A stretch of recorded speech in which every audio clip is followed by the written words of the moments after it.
মদ খেয়ে বন্ধুদের বেধড়ক পেটালেন আর মুখ খুললে গুম করার হুমকিও দিলেন। অভিভাবকরাও তার মদ ও নারী সঙ্গের এমন বেপরোয়া জীবনে অতিষ্ঠ। দর্শক, বলছি 22 গজে ব্যাটারদের কাঁপন ধরানো পেস বোলার তাসকিনের কথা। রোববার সন্ধ্যায় বন্ধু সৌরভকে জোর করে নিজ গাড়িতে তুলে পেটান তাসকিন। নিউজ 24-কে তার ছোটবেলার বন্ধুরা জানান, মদ্যপান ও নারী সঙ্গের কারণে টাইগার স্পিড স্টারের সাথে সম্পর্ক ছিন্ন করায় ঘটেছে এমন ঘটনা। দিন শেষে যাকে পাচ্ছে তাকে মারতেছে, আবার মারার পরে কাউকে টাকা দিচ্ছে, মারার পরে মানে হসপিটালে নিয়েও আবার দেখা ওখানে টাকা দিচ্ছে। সিফাতুর রহমান সৌরভ টাইগার পেসার তাসকিন আহমেদের বাল্য বন্ধু। ছোট থেকেই একসাথে বড় হয়েছেন, ভাগ করেছেন সুখ দুঃখ, কিন্তু হঠাৎই চিট ধরে বন্ধুত্বে।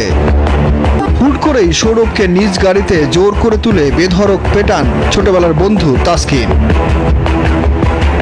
কিন্তু কেন ঘটলো এমন ঘটনা? সৌরভ জানান, মদ্যপান ও নারী সঙ্গের কারণে তাসকিনের সাথে সম্পর্ক ছিন্ন করাতেই এমন ঘটনা ঘটিয়েছেন তিনি।